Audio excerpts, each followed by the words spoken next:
আসসালামু আলাইকুম সুপ্রিয় শিক্ষার্থীবৃন্দ, আজকে আমরা এসএসসি 26 ব্যাচের 7.1 এবং 7.2 এই দুইটা পরিচ্ছেদের এমসিকিউ সলভ করাবো।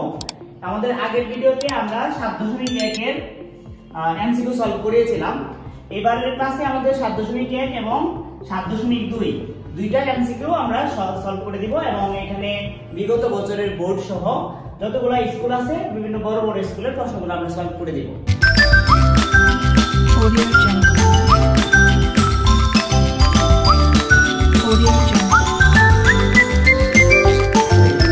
তো একটা জিনিস খেয়াল করো সবাই, 7.1 এ আমাদেরকে যে জিনিসটা বুঝতে হবে, 7.1 এবং 7.2 এই দুইটা অনুচ্ছেদে আমাদেরকে শুধুমাত্র ত্রিভুজ নিয়ে আলোচনা করেছে, শুধুমাত্র ত্রিভুজ নিয়ে আমাদের আলোচনা। তো আমরা জানি ত্রিভুজ কাকে বলে, যে তিনটি রেখাংশ দ্বারা আবদ্ধ ক্ষেত্রকে ত্রিভুজ বলে, এগুলো সম্পর্কে আমরা আগে থেকেই জানি। তো একটা ত্রিভুজ আঁকতে হলে কিছু শর্ত প্রয়োজন হয়। সেই শর্তগুলোর মধ্যে এক নম্বর শর্ত হচ্ছে যদি ওই ত্রিভুজের দুইটা বাহু দেওয়া থাকে এবং তাদের অন্তর্ভুক্ত একটা কোণ দেওয়া থাকে, তাহলে সেই ক্ষেত্রে ত্রিভুজ অঙ্কন করা সম্ভব। এটা হচ্ছে এক নম্বর শর্ত। দুই নম্বর শর্ত হচ্ছে যদি ত্রিভুজটার তিনটা বাহুর দৈর্ঘ্য দেওয়া থাকে তাহলে আমরা ত্রিভুজটা অঙ্কন করতে পারবো। ধরো একটা বাহুর দৈর্ঘ্য দেওয়া আছে 3 সেন্টিমিটার, আর একটা বাহুর দৈর্ঘ্য দেওয়া আছে 5 সেন্টিমিটার, একটা বাহুর দৈর্ঘ্য দেওয়া আছে 4 সেন্টিমিটার। তো আমরা কিন্তু ত্রিভুজটা অঙ্কন করতে পারবো যদি ত্রিভুজের তিনটা বাহুর দৈর্ঘ্য সম্পর্কে জানি এবং ত্রিভুজের দুইটি কোণ এবং তাদের কোণ সংলগ্ন একটা বাহু যদি জানি আমরা, তাহলে আমরা একটা ত্রিভুজ অঙ্কন করতে পারবো। তাহলে আমাদের এই হচ্ছে ত্রিভুজের তিনটা শর্ত। এক নম্বর শর্ত হচ্ছে দুইটি বাহু তাদের অন্তর্ভুক্ত কোণ দেওয়া থাকবে, তিনটি বাহু দেওয়া থাকবে, আর দুইটি কোণ এবং কোণ সংলগ্ন একটা বাহু দেওয়া থাকবে। এই তিনটা শর্তের যে কোনো একটা শর্ত যদি থাকে তাহলে আমরা ত্রিভুজ অঙ্কন করতে পারবো। ঠিক আছে, তাহলে আমরা প্রথম এমসিকিউটা একটু দেখি। আমাদেরকে একটা প্রশ্ন দিছে, একটা ত্রিভুজ আছে ABC, এই ত্রিভুজের জিজ্ঞেস করছে কোণ ACD সমান সমান কত। তার মানে কোণ ACD এই কোণটার কথা জিজ্ঞেস করছে, আমাদেরকে এই কোণের মান কত ডিগ্রি এটা আমাদেরকে জানতে হবে। তো আমাদের এখানে অপশন দেওয়া আছে 100, 130, 135, 145 ডিগ্রি, এই চারটা অপশন দেওয়া আছে। তো আমাদের এই এমসিকিউটা সলভ করতে হলে একটা জিনিস জানতে হবে। আমরা সেটা জানি যে ত্রিভুজের বহিস্থ কোণ অন্তস্থ বিপরীত কোণ দ্বয়ের সমষ্টির সমান। মানে ত্রিভুজের বহিস্থ কোণ বলতে কি বলে, এই যে ত্রিভুজের তিনটা কোণ আছে, এই তিনটা কোণ হচ্ছে ত্রিভুজের ভিতরের কোণ। এই ভিতরের কোণগুলোকে বলা হয় অন্তস্থ কোণ। আর বাইরে যে কোণটা উৎপন্ন হয়েছে, এদিকে বাইরে একটা কোণ উৎপন্ন হতে পারে। আমি যদি এই বাহুটাকে আরেকটু বর্ধিত করি, মানে বাড়ায় দেই, তাহলে এইদিকে বাইরে আরেকটা কোণ উৎপন্ন হতে পারে। আমি যদি এই বাহুটাকে আরেকটু বাড়ায় দেই, তাহলে এদিকে একটা বাইরে একটা কোণ উৎপন্ন হতে পারে। তাহলে তিনটা কোণ বাইরে উৎপন্ন হতে পারে। আমাদেরকে জাস্ট একটা কোণ দেখাই দিয়েছে যে এই বর্ধিত কোণ হচ্ছে এটা। তাহলে আমরা কি বললাম, ত্রিভুজের বহিস্থ কোণ মানে এই যে বাইরের যে কোণটা, এটাকে বহিস্থ কোণ বলে। অন্তস্থ বিপরীত কোণ দুটির সমষ্টি সমান। তার মানে অন্তস্থ কোণ কি, ভিতরের কোণ। ত্রিভুজের অন্তস্থ কোণ হলো তিনটাই, যে 1, 2, 3, কিন্তু আমাদেরকে বলছে অন্তস্থ বিপরীত কোণ। তাহলে বিপরীত কোণ অন্তস্থ হবে এই দুইটা, এই কোণটা অন্তস্থ বিপরীত কোণ না। তাহলে এই দুইটা কোণের যোগফলের সমষ্টি হবে এই কোণের সমান। তাহলে এখানে হচ্ছে 55 ডিগ্রি, এটা হচ্ছে 45 ডিগ্রি। তাহলে 55 প্লাস 45 আমাদের आंसर আসে 100। তার মানে আমাদের এই কোণের মান হবে 100 ডিগ্রি। आंसर হচ্ছে আমাদের 100 ডিগ্রি। তারপরে দেখো আমাদের পরের প্রশ্ন হচ্ছে কমপক্ষে কয়টি শর্ত দেওয়া থাকলে ত্রিভুজ আঁকা সম্ভব। এটা আমাদের একটা মুখস্থ প্রশ্ন, যে কমপক্ষে যদি আমরা তিনটি উপাত্তের কথা জানি তাহলে আমরা ত্রিভুজ অঙ্কন করতে পারবো। সেখানে হতে পারে দুইটা বাহু একটা কোণ, কিংবা দুইটি কোণ একটা বাহু, অথবা তিনটা বাহু, যেভাবেই থাকুক আমাদেরকে তিনটা উপাত্ত যদি জানা থাকে আমরা তাহলে ত্রিভুজ অঙ্কন করতে পারবো। এই এমসিকিউটা হচ্ছে মুখস্থ। এরপরে 3 নম্বর প্রশ্নে কি বলছে, ত্রিভুজের দুইটি বাহুর দৈর্ঘ্য দেওয়া আছে, একটা বাহুর দৈর্ঘ্য হচ্ছে 3 আর একটা বাহুর দৈর্ঘ্য হচ্ছে 4। মানে এরকম একটা ত্রিভুজ, এই ত্রিভুজটার তিনটা বাহু, এই তিনটা বাহুর মধ্যে একটা বাহুর দৈর্ঘ্য হচ্ছে 3 আর একটা হচ্ছে 6। আমাদেরকে জিজ্ঞেস করছে এই তৃতীয় যে বাহুটা আছে এই বাহুটার দৈর্ঘ্য কত হবে, এবং আমাদেরকে অপশন দিয়েছে 1, 2, 3, 4, এই চারটার মধ্যে কোনটা হবে। আমরা আমাদের যারা গত ভিডিওটা দেখছো তারা খুব ভালো করে সহজে आंसर করতে পারবা। যে আমরা একটা জিনিস খুব ভালো করে শিখছিলাম, যে ত্রিভুজের যে কোনো দুইটি বাহুর যোগফল তৃতীয় বাহু অপেক্ষা বড়। তাহলে এই দুইটা বাহু হচ্ছে 3 আর 6, তাহলে 3 আর 6 কত হয়, 3 আর 6 হয় 9। আমরা কি বলছিলাম, ত্রিভুজের যে কোনো দুইটি বাহুর যোগফল তৃতীয় বাহু অপেক্ষা বড় হবে। তাহলে তৃতীয় বাহু অপেক্ষা বড় কিন্তু এটাও হয়। আমরা যদি E1 ধরি, এটা 9 বড় হয়, 1 ছোট হয়। কিন্তু আমরা যদি এই দিক দিয়ে আনসার করি যে 6 এর সাথে যদি আমরা 1 যোগ করি 3 আর 1 কত হয়? 3 আর 1 হয় 4। তাহলে ত্রিভুজের যে কোনো দুইটি বাহুর যোগফল আমরা চতুর্থ বাহু অপেক্ষা কিন্তু বড় হয় না।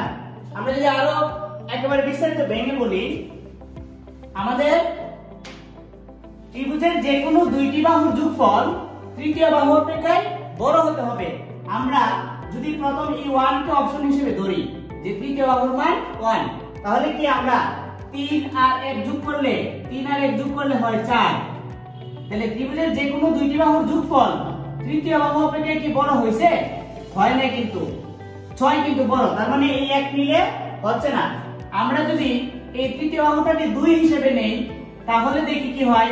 3 আর 2 কত হয়? 3 যোগ 2 সমান সমান হয় 5। ত্রিভুজের যে কোনো দুইটি বাহুর যোগফল তৃতীয় বাহু থেকে কিন্তু বড় হয় নাই, ছোট হইছে। তাহলে এইটাও আমাদের হচ্ছে না। আমরা যদি 3 নাম্বার নেই তাহলে এই বাহুটা যদি 2 এর জায়গায় আমরা 3 ধরি তাহলে 3 আর 3 হয় 6। 3 যোগ 3 সমান সমান হয় 6। আর তৃতীয় বাহুর দৈর্ঘ্য কিন্তু 6। তাহলে আমাদের কথা ছিল যে যে কোনো দুইটি বাহুর যোগফল তৃতীয় বাহু অপেক্ষা বড় হবে। এখন তো বড় হয় না, সমান সমান হচ্ছে। তাহলে এই অপশনটা আমরা নিতে পারছি না। আমাদের উত্তর হবে 4 নাম্বারটা। কেন? আমরা যদি এই তৃতীয় বাহুটাকে 4 হিসেবে ধরি তাহলে 3 আর 4 হয় 7। 3 যোগ 4 সমান সমান হয় 7, যেটা তৃতীয় বাহু অপেক্ষা বড়। অর্থাৎ মূল কথা হচ্ছে আমরা একটা জিনিস মনে রাখবো, এই ত্রিভুজের 3টা বাহুর মধ্যে যে কোনো দুইটা বাহুর যোগফল তৃতীয় বাহু অপেক্ষা বড় হতে হবে।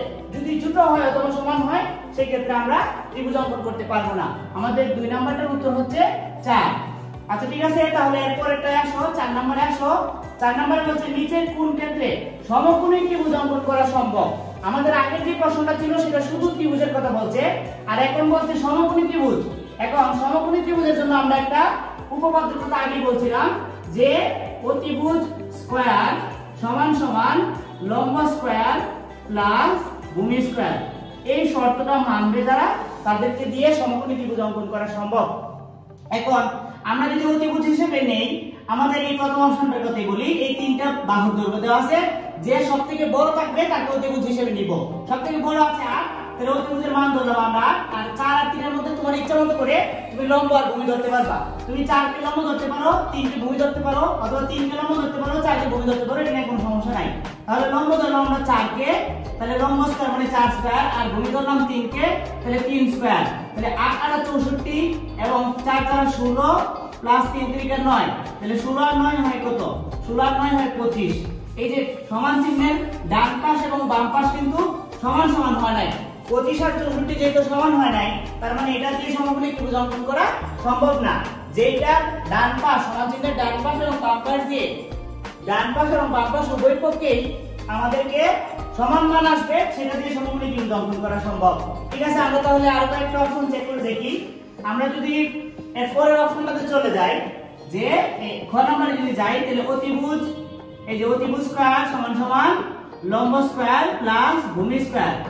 আমরা যদি সবথেকে বড়টাকে অতিভুজ হিসেবে নেই তাহলে এখানে 5 হচ্ছে সবচেয়ে বড়। অতিভুজ হিসেবে আমি 5 কে নিলাম, তাহলে 5 স্কয়ার। লম্ব ভূমি যাকে ইচ্ছে ধরা যায়। আমি 4 কে লম্ব ধরলাম, তাহলে 4 স্কয়ার প্লাস 3 কে ভূমি ধরলাম, তাহলে 3 স্কয়ার। তাহলে 5 5 25, আর এদিকে কি আসে? 4 4 16 প্লাস 3 3 9, 16 আর 9 হয় 25, সমান চিহ্নের এই পাশেও 25। দুই পাশেই 25 আসছে, দুই পাশে যেহেতু 25 আসছে, তার মানে সেটা দিয়ে সমকোণী ত্রিভুজ অঙ্কন করা সম্ভব। তাহলে আমাদের এই 4 এর উত্তর হচ্ছে খ নাম্বার। এটাও হবে না, এটাও হবে না, এটাও হবে না। অর্থাৎ শুধুমাত্র ত্রিভুজের কথা বলে নাই, বলছে সমকোণী ত্রিভুজের কথা। যদি সমকোণী ত্রিভুজের কথা বলে তাহলে আমাদের এই উপপাদ্যটা বসাইতে হবে যে অতিভুজ স্কয়ার সমান সমান লম্ব স্কয়ার প্লাস ভূমি স্কয়ার। তারপরে ক্যালকুলেশন করার পরে সমান চিহ্নের ডান পাশে এবং বাম পাশে যদি সমান সমান মান আসে তাহলে আমরা সেটা দিয়ে সমকোণী ত্রিভুজ অঙ্কন করতে পারবো। তাহলে শিক্ষার্থীরা পরের অ্যানসারগুলোতে দেখো, আমাদেরকে জিজ্ঞেস করছে একটি ত্রিভুজের দুইটি বাহুর দৈর্ঘ্য দেওয়া আছে, একটা হচ্ছে 3 আর একটা হচ্ছে 8। এই যে আমাদের একটা ত্রিভুজ, এই ত্রিভুজের দুইটি বাহুর দৈর্ঘ্য দেওয়া আছে, একটা হচ্ছে 3 আর একটা হচ্ছে 8। আমাদেরকে জিজ্ঞেস করছে যে তৃতীয় বাহুর দৈর্ঘ্য কত হলে ত্রিভুজটা অঙ্কন করা সম্ভব, বা তৃতীয় বাহুর দৈর্ঘ্যটা কত হবে।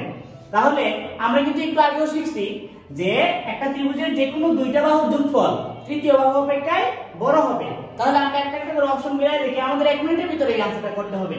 আমরা যদি প্রথম অপশন হিসেবে 6 নেই, যদি 6 নেই তাহলে আমাদেরকে দেখতে হবে যে কোনো দুইটা বাহুর যোগফল তৃতীয় বাহু অপেক্ষা বড় হয় কিনা। তাহলে আমরা দেখো এই 6 আর 3 যোগ করলাম তাহলে হয় 9, আর এই তৃতীয় বাহুটা হচ্ছে 8, ঠিক আছে। তাহলে যে কোনো দুইটা বাহুর যোগফল তৃতীয় বাহু অপেক্ষা কিন্তু বড় হচ্ছে। হ্যাঁ, আমরা যদি 6 আর 8 যোগ করি, 6 যোগ 8 তাহলে কত হয়? 6 × 12 13 14, 14 থেকে কিন্তু এই যে আমরা 3 অথবা আমাদের 3টা কিন্তু তৃতীয় বাহু অপেক্ষা কিন্তু যে কোনো দুইটা বাহুর যোগফল বড়। তার মানে এটা আমাদের শর্ত মানছে, ঠিক আছে। আমরা আরেকটু দেখি, যদি আমরা এই 6 না নিয়ে আমরা 4 নিতাম তৃতীয় বাহুর অপশন হিসেবে, 4 যদি নিতাম তাহলে কি হতো? তাহলে দেখো আমরা এই 3 আর 4 যে কোনো দুইটা বাহুর যোগফল যোগ করলাম, যে কোনো দুইটি বাহুর যোগফল এই যে 3 যোগ 4 কত হয়? 3 আর 4 কত হয়? 7 হয়। এই যে 8 থেকে কিন্তু বড় হয় না, ঠিক আছে। যে কোনো দুইটি বাহুর যোগফল তৃতীয় বাহু অপেক্ষায় বড় হতে হবে। আমরা যখন এই বাহুকে 4 ধরলাম তখন কিন্তু যোগফল তৃতীয় বাহু অপেক্ষায় কিন্তু বড় হচ্ছে না। এরকম ভাবে এই 11 নিলেও হবে না, 3 নিলেও হবে না, 11 নিলেও হবে না, আমাদের आंसर আসবে 6। তোমাদের আরেকটা জিনিস দেখাই দেই তাহলে তোমাদের বুঝতে সহজ হবে। ধরো আমরা এই বাহুটাকে আমরা 11 ধরলাম, এই যদি আমরা 11 ধরি তাহলে আমাদেরকে দেখতে হবে যে ত্রিভুজের যে কোনো দুইটি বাহুর যোগফল তৃতীয় বাহু অপেক্ষায় বড় হতে হবে। তাহলে এই যে 8, একটা বাহুর দৈর্ঘ্য হচ্ছে 8 আর একটা বাহুর দৈর্ঘ্য হচ্ছে 3, আমরা যদি 8 আর 3 যোগ করি তাহলে 8 9 10 11 হয়। আমাদের তৃতীয় বাহুটাও কিন্তু 11। আমাদের কথা ছিল যে কোনো দুইটি বাহুর যোগফল 3 নাম্বারটা থেকে বড় হতে হবে। এখন কিন্তু সমান হয়েছে, তাহলে সমান হলে কি উত্তর নিতে পারবো? নিতে পারবো না। এজন্য কিন্তু আমাদের এটা অপশন হয় না, এটাও হয় না, আমাদের উত্তর হয় 6 নাম্বার। সরি, প্রথমটা 6, এটা হচ্ছে আমাদের উত্তর 6 নম্বরে। এরপরে এমসিকিউটাতে আসো। এটা বলছিল তৃতীয় বাহুতে, আর আমাদের এটাতে জিজ্ঞেস করছে তিনটা বাহুর দৈর্ঘ্য দেওয়া আছে, একটা ত্রিভুজের তিনটা অপশন দেওয়া আছে, আমাদেরকে জিজ্ঞেস করছে কোন ক্ষেত্রে সমকোণী ত্রিভুজ অঙ্কন করা সম্ভব। তাহলে সমকোণী ত্রিভুজ অঙ্কন করা সম্ভব হওয়ার জন্য আমরা কিন্তু একটা উপপাদ্য জানি, সেটা হচ্ছে অতিভুজ স্কয়ার সমান সমান লম্ব স্কয়ার প্লাস ভূমি স্কয়ার। তাহলে আমরা এখন অপশনগুলো একটু মিলাই দেখি। এই যে আমরা এখানে সবথেকে বড় যে বাহুটা তাকে আমরা অতিভুজ ধরবো। তাহলে 13 হচ্ছে সবথেকে বড়, আমরা অতিভুজ হিসেবে 13 কে ধরলাম। অতিভুজের উপরে স্কয়ার তার মানে 13 এর উপরে স্কয়ার। বাকি 12 এবং 5 যা আছে, 12 এবং 5 কে কিন্তু আমরা লম্ব এবং ভূমি হিসেবে ধরে নিব, ঠিক আছে। তাহলে 12 কে আমরা লম্ব ধরলাম আর ভূমিকে ধরলাম 5, ঠিক আছে। তাহলে 13 কে যদি আমরা স্কয়ার করি 169 আসে, আর 12 কে স্কয়ার করলে 144 আসে, আর 5 কে স্কয়ার করলে 25 আসে। তাহলে এইদিকে 169 ঠিক আছে, কিন্তু 140 আর 25 যোগ করলে আমাদেরকে দেখতে হবে 169 কিন্তু আসে। তাহলে সমান চিহ্নের ডান পাশ এবং বাম পাশ মিলে গেছে, তার মানে এটা দিয়ে সমকোণী ত্রিভুজ অঙ্কন করা সম্ভব। আমরা দ্বিতীয় অপশনটা দেখি। দ্বিতীয় অপশনটা যদি দেখি, এই তিনটা বাহুর মধ্যে সবথেকে বড় হলো 10, অতিভুজ হিসেবে আমরা 10 কে নিব, তাহলে 10 এর উপরে স্কয়ার, আর 8 এবং 6 এর মধ্যে যাকে খুশি তাকে লম্ব এবং ভূমি ধরা যায়। আমরা 8 কে যদি লম্ব ধরি তাহলে 8 এর উপরে স্কয়ার, 6 কে যদি লম্ব ধরি তাহলে ভূমি আমরা 6 কে ধরলাম, 6 এর উপরে স্কয়ার। 10 এর উপরে স্কয়ার করলে 10 10 100 হয়, 8 আর 64, তার সাথে 6 6 36, 64 আর 36 যোগ করলে কত হয়? 100 হয়। তাহলে আমাদের এইটাও সমান চিহ্নের ডান পাশ এবং বাম পাশ মিলে গেল, তার মানে এটা দিয়েও সমকোণী ত্রিভুজ অঙ্কন করা সম্ভব। সর্বশেষ 3 নাম্বার অপশনটা যদি আমরা একটু দেখি, যে সবথেকে বড় বাহু হচ্ছে এখানে 20, তাহলে আমি অতিভুজ হিসেবে 20 কে ধরবো, 20 এর উপরে স্কয়ার, আর লম্ব আমরা সব 16 কে ধরতে পারি, 14 কে ধরতে পারি। আমরা 16 কে লম্ব ধরলাম, তাহলে 16 এর উপরে স্কয়ার, 14 কে যদি আমরা ভূমি ধরি তাহলে 14 এর উপরে স্কয়ার। তাহলে 20 কে যদি আমরা স্কয়ার করি তাহলে আমাদের কত আসে? 2 দুগুণে 4 ডাবল 0 400 আসে। আর 16 কে স্কয়ার করলে কত আসে? 16 কে স্কয়ার করলে আসে আমাদের 16 গুণ 16 করলে 256 আসে। 256 প্লাস 14 কে যদি আমরা স্কয়ার করি তাহলে 196 হয়। এখন এই পাশে তো আমাদের 400 আছে, ঠিক আছে, কিন্তু 256 আর 196 এই দুটাকে যদি আমরা যোগ করি তাহলে আমাদের কত আসে? 200 আর 100 300, আমাদের 400 থেকে বেশি চলে আসে। কিন্তু আমাদের এই দুটাকে যদি যোগ করি তাহলে আমাদের চলে আসে 452। তার মানে সমান চিহ্নের ডান পাশ এবং বাম পাশ কিন্তু মিলে নাই, তার মানে এটা দিয়ে সমকোণী ত্রিভুজ অঙ্কন করা সম্ভব না। আমাদের উত্তর হবে 1 ও 2 হবে উত্তর। আমাদের এই দুটো দিয়ে আমরা সমকোণী ত্রিভুজ অঙ্কন করতে পারবো। অর্থাৎ আমাদের আলোচনার সারাংশ হচ্ছে, যদি তোমাকে সমকোণী ত্রিভুজের কথা বলে তাহলে তুমি এই উপপাদ্যটা ব্যবহার করবা যে অতিভুজ স্কয়ার সমান লম্ব স্কয়ার প্লাস ভূমি স্কয়ার। দেখবা সমান চিহ্নের ডান পাশ এবং বাম পাশে মিলে কিনা। যদি সমান চিহ্নের ডান পাশ এবং বাম পাশে একই মান আসে তাহলে সেগুলো দিয়ে সমকোণী ত্রিভুজ অঙ্কন করা সম্ভব। এটা হচ্ছে শুধুমাত্র সমকোণী ত্রিভুজ অঙ্কনের ক্ষেত্রে। আর যদি সমকোণী ত্রিভুজ না বলে, শুধুমাত্র তোমাকে ত্রিভুজের কথা বলে, শুধুমাত্র ত্রিভুজ, কোন ধরনের ত্রিভুজের স্পেসিফিক উল্লেখ করে না থাকে, সমকোণী, সমবাহু, সমদ্বিবাহু এরকম ভাবে যদি কোনো স্পেসিফিক উল্লেখ না থাকে, শুধু যদি তোমাকে বলে যে শুধুমাত্র ত্রিভুজ অঙ্কন করা কিভাবে সম্ভব, তখন তুমি দেখবা যে ত্রিভুজের যে কোনো দুইটা বাহুর যোগফল তৃতীয় বাহু থেকে বড় হয় কিনা। যদি বড় না হয়, ছোট হয় অথবা সমান হয়, সেই ক্ষেত্রে ত্রিভুজটা অঙ্কন করা সম্ভব না। আমরা এখন 7.2 এ চলে যাব। 7.2 এ তোমরা যদি বইটা খুলো তাহলে দেখবা যে বিশেষ করে চতুর্ভুজ নিয়ে আলোচনা করা হয়েছে। চতুর্ভুজ কাকে বলে আমরা সেটা জানি, যে চারটি রেখাংশ দ্বারা অথবা চারটি বাহু দ্বারা আবদ্ধ ক্ষেত্রকে চতুর্ভুজ বলে। এসব নিয়ে আমরা ছোটবেলায় পড়াশোনা করছি। এখন যদি আমাদেরকে প্রশ্ন করা হয় যে এই যে চতুর্ভুজ আছে, আমাদের একটা বোর্ড কোশ্চেন এরকম ছিল যে একটা বিষমবাহু চতুর্ভুজের চারটি কোণের সমষ্টি কত। অর্থাৎ একটা বিষমবাহু ত্রিভুজ মানে যার চারটা বাহুর কোনোটার সাথে সমান না। এই বাহুটা, এই বাহুটা, এই চারটার মধ্যে কোনোটাই সমান না, এরকম একটা বিষমবাহু ত্রিভুজের চারটা কোণের মান কত ডিগ্রি এটা জিজ্ঞেস করছে। আমরা কিন্তু জানি চতুর্ভুজের চার কোণের সমষ্টি হচ্ছে 360 ডিগ্রি। এটা তোমরা মনে রাখবা, চতুর্ভুজের চার কোণের সমষ্টি হচ্ছে 360 ডিগ্রি। যদি পরীক্ষায় এরকম প্রশ্ন আসে যে কয়টি উপাত্ত জানা থাকলে, কয়টি উপাত্ত জানা থাকলে চতুর্ভুজ অঙ্কন করা যায়, তাহলে আমাদেরকে লিখতে হবে চারটি উপাত্ত জানা থাকলে আমরা চতুর্ভুজ অঙ্কন করতে পারি। যদি ত্রিভুজের কথা বলতো যে ত্রিভুজ অঙ্কন করা যায় কয়টি উপাত্ত জানা থাকলে, ত্রিভুজ অঙ্কন করা যায় 3টি উপাত্ত জানা থাকলে। অনেকবারই প্রশ্নগুলো আসে যে চতুর্ভুজ অঙ্কন করতে কয়টি উপাত্তের প্রয়োজন হয়, আমাদেরকে বলতে হবে 4টি উপাত্তের প্রয়োজন হয়। যদি জিজ্ঞেস করে ত্রিভুজ আঁকতে কয়টি উপাত্তের প্রয়োজন হয়, তাহলে আমাদের বলতে হবে 3টি উপাত্তের প্রয়োজন হয়। এখন চতুর্ভুজের চার কোণের সমষ্টি যদি জিজ্ঞেস করে কত ডিগ্রি, তাহলে আমাদেরকে বলতে হবে 360 ডিগ্রি। এখন চতুর্ভুজের মধ্যে অনেকগুলো ভাগ আছে। প্রথমত আমরা বর্গ সম্পর্কে জানি যে চতুর্ভুজের চারটি বাহু সমান, চারটা বাহু সমান এবং প্রত্যেকটি কোণ হচ্ছে 90 ডিগ্রি, তাকে আমরা বর্গ বলি। আমাদেরকে বোর্ড কোশ্চেনে যেটা আসছে, বিভিন্ন বছরে বোর্ডে যে প্রশ্নটা আসে যে শুধুমাত্র পরিসীমা জানা থাকলে, শুধুমাত্র পরিসীমা জানা থাকলে, পরিসীমা যদি জানা থাকে তাহলে কি আঁকা যায়। শুধুমাত্র পরিসীমা জানা থাকলে মনে রাখবা বর্গ অঙ্কন করা যায়। শুধুমাত্র পরিসীমা জানা থাকলে বর্গ অঙ্কন করা যায়। আমাদেরকে যদি প্রশ্ন করা হয় দুইটি কর্ণের দৈর্ঘ্য জানা আছে, কি আঁকা যাবে। দুইটি কর্ণের দৈর্ঘ্য জানা আছে, তাহলে আমরা কি আঁকতে পারবো, আমরা আঁকতে পারবো রম্বস। আমরা রম্বস আঁকতে পারবো। যদি পরিসীমা থাকে, যদি জিজ্ঞেস করে শুধু পরিসীমা জানা থাকলে কি আঁকা যায়, আমরা বলবো লম্বস। আর যদি বলে দুইটি কর্ণের দৈর্ঘ্য জানা আছে, তাহলে আমরা কি আঁকতে পারবো, আমরা রম্বস আঁকতে পারবো। যদি পরিসীমা জানা থাকে তাহলে আমরা বর্গ অঙ্কন করতে পারবো। এই বিষয়গুলো আমাদের বিগত বছরে আসছে। ঠিক আছে শিক্ষার্থীরা, এরপরের অংশটায় আসো। আমাদের এখানে একটা চিত্র দেওয়া আছে, এটা একটা সামান্তরিক ABCD, একটা সামান্তরিক। এই সামান্তরিকের এই কোণটা হচ্ছে 3x + 8, আর এই কোণটার পরে এখানে চারটা কোণ আছে, এখানে একটা কোণ, এখানে একটা কোণ, এখানে একটা কোণ। আমাদের সামান্তরিকের ভিতরে চারটা কোণ আছে এবং বাইরে একটা কোণ উৎপন্ন হয়েছে, যে কোণটার নাম দিছে 2x + 7। আমাদেরকে জিজ্ঞেস করছে হচ্ছে x এর মান কত ডিগ্রি, এটা আমাদেরকে জানতে চাইছে x এর মান কত ডিগ্রি। আমরা এই এমসিকিউটা आंसर করতে পারবো, কিন্তু তার আগে আমাদেরকে 1 মিনিট একটু বেসিক লাগবে। তোমরা জানো যে একটা সরলরেখার উপরে 180 ডিগ্রি থাকে এবং নিচে থাকে 180 ডিগ্রি, এটা তোমরা জানো। এবং এই সরলরেখাটা যদি আমি সমান দুই ভাগে ভাগ করি তাহলে এই পাশে 90 ডিগ্রি হয় আর এই পাশে হয় 90 ডিগ্রি।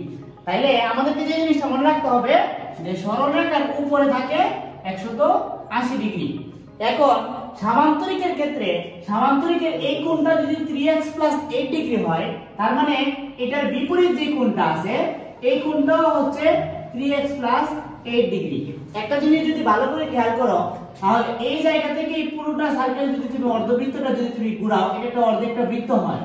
তো এই অর্ধেকটা বৃত্তের কথা আমি কি বললাম যে সরলরেখার উপরে একটা সরলরেখার উপরে 180 ডিগ্রি হয়। তার মানে এই জায়গা থেকে এই জায়গাটুকুর অংশের মান হচ্ছে 3x + 8 আর এই জায়গা থেকে এইটুকুর অংশের মান হচ্ছে 2x + 7। তাহলে 3x + 8 আর 2x + 7 মিলায় হচ্ছে আমাদের 180 ডিগ্রি। আমরা যদি এই জায়গাটা একটু ভালো করে হিসাব নিকাশ করি তাহলে আমরা বুঝতে পারবো যে এই জায়গা থেকে এইটুকুর মান হচ্ছে কত 3x + 8 তার সাথে আবার এই জায়গা থেকে এইটুকুর অংশের মান হচ্ছে 2x + 7। তাহলে আমরা যদি যোগ করি 2x + 7 এই সবটুকু মিলায় হচ্ছে আমাদের 180 ডিগ্রি। এই জায়গা থেকে এখন আমরা কিন্তু চাইলে x এর মানটা বের করতে পারি। দেখো এখানে হচ্ছে 3x আর এখানে হচ্ছে 2x, তাহলে 3টা x আর 2টা x কত হয় 5x আর এটা হচ্ছে +8 এটা হচ্ছে +7, তাহলে 7 আর 7 14 আর 1 হচ্ছে 15 প্লাস হচ্ছে 15 এই পাশে হচ্ছে আমাদের 180 ডিগ্রি। এবার এই 5x এর মধ্যে করে 5x ঠিক রাখলাম, এই প্লাসের 15 যদি ওই পাশে চলে যায় তাহলে 180 বিয়োগ হয়ে যাবে 15। তাহলে 180 থেকে যদি 15 চলে যায় তাহলে 5x সমান আমাদের মান আসে কত, আমাদের মান আসে 165। তাহলে x এর মান কত আসে 165 এর সাথে আমরা ভাগ করব 5। সুতরাং x এর মান আসবে কত, x এর মান আসবে আমাদের 165 কে 5 দ্বারা ভাগ করলে আমাদের x এর মান চলে আসে 33। তার মানে এই যে আমাদের x এর মান চাইলো এখানে আমাদের आंसर হবে 33। বুঝতে পারছো?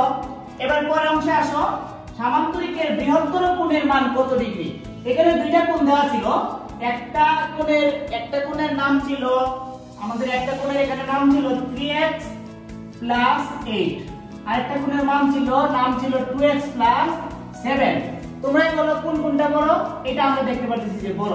তাহলে এইটা হচ্ছে সামান্তরিকের বৃহত্তর কোণ। এই জায়গায় আমরা x এর মানও পাইছি, তাই আমরা এখন বের করতে পারবো যে সামান্তরিকের বৃহত্তর কোণটা কত। তাহলে 3 এর মতো করে 3 রাখলাম আর এই x এর মান হচ্ছে আমরা একটু আগে মাত্র বের করলাম, x এর মান হচ্ছে 33।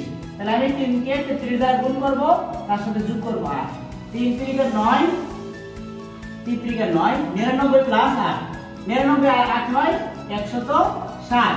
তাহলে আমাদের এই সামান্তরিকের বৃহত্তম কোণের মান হবে 160। আশা করি তোমরা বুঝতে পারছো। সুপ্রিয় শিক্ষার্থীবৃন্দ, আমরা এরকম দুইটা এমসিকিউ এর আগেও করেছি, এখন আমরা আরো দুইটা এমসিকিউ নিয়ে আসছি। তোমরা যদি আগের এমসিকিউ গুলো বুঝে না থাকো তাহলে আমি বুঝতে পারবে। দেখো এখন আমাদের এবিসিতে একটা সমান্তরিক দেওয়া আছে এবং এই সমান্তরিকের চারটা কোণ, তার মধ্যে এই কোণটার কথা বলছে 5x + 2। তাহলে আমরা জানি যে একটা সরলরেখার উপরে 180 ডিগ্রি থাকে। এই কথাটা শুধু ভালো করে মনে রাখতে হবে যে একটা সরলরেখার উপরে 180 ডিগ্রি থাকে। তাহলে এখন একটা জিনিস দেখো, এই সমান্তরিকের এই কোণটা হচ্ছে 5x + 2। তোমরা খুব ভালো করে জানো এই কোণটা যদি 5x + 2 হয় তাহলে এইটার ঠিক বিপরীতে যে কোণটা আছে এটার মান কত হবে 5x + 2 হবে। তাহলে এই জায়গা থেকে এই জায়গাটুকুর মান হচ্ছে 5x + 2 আর এই জায়গা থেকে এই জায়গাটুকুর মান হচ্ছে আমাদের 2x + 3। তাহলে এই 5x + 2 আর 2x + 3 মিলে এটা 180 ডিগ্রি হবে, যেহেতু এই পুরাটা সরলরেখার উপরে একটা অর্ধচন্দ্রাকার বৃত্ত তৈরি করে। আমরা বলছি যে অর্ধচন্দ্রাকার বৃত্তের উপরে আমাদের 180 ডিগ্রি থাকে। যেহেতু এই দুটো যোগ করলে একটা অর্ধচন্দ্রাকার বৃত্ত হয়, তার মানে এই দুটোর উপরে 180 ডিগ্রি থাকবে। তাহলে এখানে একটা কোণ ছিল 5x + 2 আর একটা ছিল 2x + 3। তাহলে তার সাথে আমি যদি 2x + 3 আমি যোগ করি তাহলে আলটিমেটলি 180 ডিগ্রি পাবো। এখন যদি তুমি ভালো করে খেয়াল করো, এখানে দেখো 5x আর 2x দুটো আমি যদি যোগ করি তাহলে 7x হয় আর এটা হচ্ছে +2 এটা হচ্ছে +3। তাহলে +2 আর +3 যদি যোগ করি তাহলে হয় +5 সমান হচ্ছে 180 ডিগ্রি। এই জায়গা থেকে আমরা এই 7x কে ঠিক রাখলাম, এই +5 ওই পাশে গেলে কি হবে -5 হবে। তাহলে 180 থেকে 5 যদি চলে যায় তাহলে 100 কত থাকে 75 থাকে। তাহলে x এর মান কত বের হয়, x এর মধ্যে 7 ছিল গুণ ওই পাশে গেলে ভাগ হবে। তাহলে 175 এর সাথে যদি আমি 7 ভাগ করি তাহলে আমি x এর মান কত পাই, 175 ভাগ হচ্ছে আমাদের 7। আমরা 175 কে যদি 7 দ্বারা ভাগ করি তাহলে x এর মান পাই আমরা 25। তার মানে এই যে আমাদের জিজ্ঞেস করছে ABCD সামান্তরিকের x এর মান কত ডিগ্রি, x এর মান হচ্ছে 25 ডিগ্রি। আমাদের দ্বিতীয় যে প্রশ্নটা বলছে সামান্তরিকের বৃহত্তর কোণের মান কত?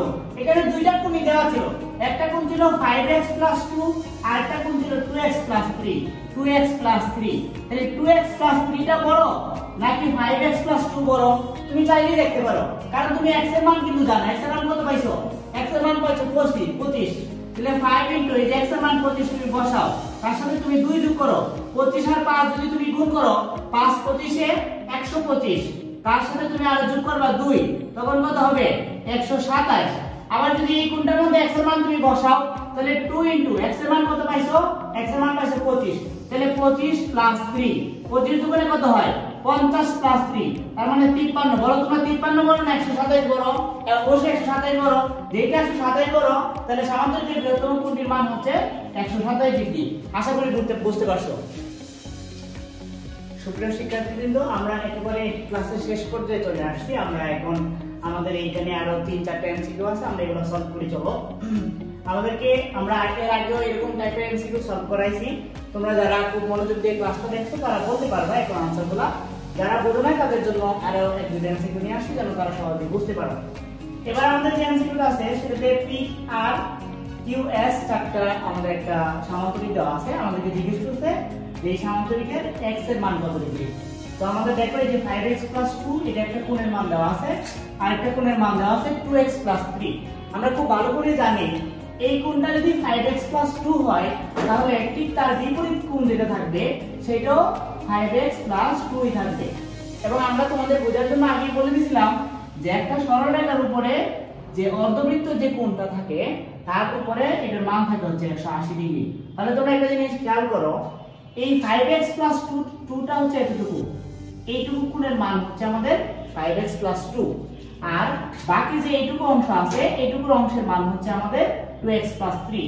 আমরা যদি এই জায়গা থেকে এই পুরোটাকে আমরা যদি যোগ করি, তাহলে কিন্তু আমরা একটা সরলরেখার উপরে অর্ধবৃত্তস্থ একটা কোণ পাই।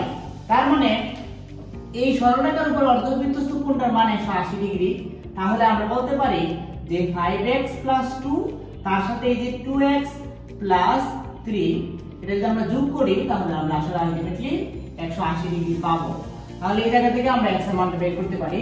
এখানে 5x এখানে 2x, তাহলে আমরা আসে 7x, আর এটাও 2 এটাও 2, দুইটাই আমাদের প্লাসের, এটা 2 আর এটা 3। তাহলে 2 আর 3 যদি আমরা যোগ করি তাহলে আমাদের 5 আসে, এখানে আমাদের 180 আসে। তাহলে দেখো এই 7x এর মতো করে 7x থাকলো, এই প্লাসের 5 ওই পাশে চলে গেলে মাইনাসের 5 হয়, 180 থেকে 5 চলে গেলে আমাদের 175 থাকে। তাহলে x এর মানটা কি হয়? 175 কে যদি আমি 7 দ্বারা ভাগ করি, আলটিমেটলি আমি x এর মান পাই 175 ভাগ 7, আমাদের x এর মান চলে আসে 25। তাহলে এই যে x এর মান থেকে আমরা 25 পাইছি, আমাদের এই যেটা হচ্ছে আমাদের आंसर। এরপর আমাদের যে প্রশ্নটা বলছে যে সামান্তরিকের বৃহত্তর কোণের মান কত। দেখো এখানে দুটো কোণ ছিল, আমরা এই এমসিকিউ আগেও পড়াইছি। যেখানে দুটো কোণ ছিল, একটা হচ্ছে 5x + 2 আর একটা হচ্ছে 2x + 3। তাহলে আমরা যদি এই x এর মান বসাই, তাহলে আমরা বলতে পারবো যে আসলে কোন কোণটা বড়। তাহলে x এর মান কত পাইছিলাম? x এর মান পাইছিলাম 25। তাহলে যে 5 গুণ x এর মান হচ্ছে 25, তার সাথে যোগ করলাম আমি 2, তাহলে 5 25 এ কত আসে? 5 25 এ আসে 125, তার সাথে যোগ করলাম আমি 2, তাহলে আমাদের হবে 127। তার মানে এদিকে যদি তুমি x এর মান বসাও, x এর মান 25 + 3, 25 দুগুণে 50, তার সাথে যদি আমি যোগ করি 3, তাহলে আসে 53। যেহেতু 127 বড়, তাহলে এই সামান্তরিকের বৃহত্তর কোণটা হচ্ছে, তাহলে এই কোণটার মান হচ্ছে 53, এখানে আছে 127। যেহেতু 127 বড়, তার মানে আমরা বলতেই পারি যে সামান্তরিকের বৃহত্তম কোণের মান হচ্ছে 127। এটা হচ্ছে আমাদের উত্তর। এরপরের প্রশ্নে আসো যে PQ আর এর সামান্তরিকের পরিসীমা কত। সামান্তরিকের পরিসীমা নির্ণয়ের একটা সূত্র আছে।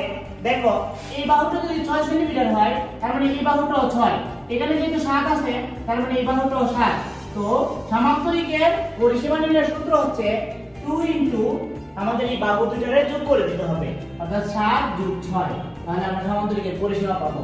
তাহলে 2 এই 7 আর 6 যোগ করলে কত হয়? 6 আর 12 আর 13, তাহলে 13 দুগুণে কত হয়? 13 দুগুণে 26 হয়, অর্থাৎ সামান্তরিকের পরিসীমা হচ্ছে 26। এই হচ্ছে আমাদের 7.2 এবং 7.1 এর সব এমসিকিউ। বিগত বছরে যত প্রশ্ন ছিল বোর্ডের এবং শীর্ষস্থানীয় স্কুলে, সবগুলো প্রশ্নই আমরা ধরে ধরে সমাধান করেছি।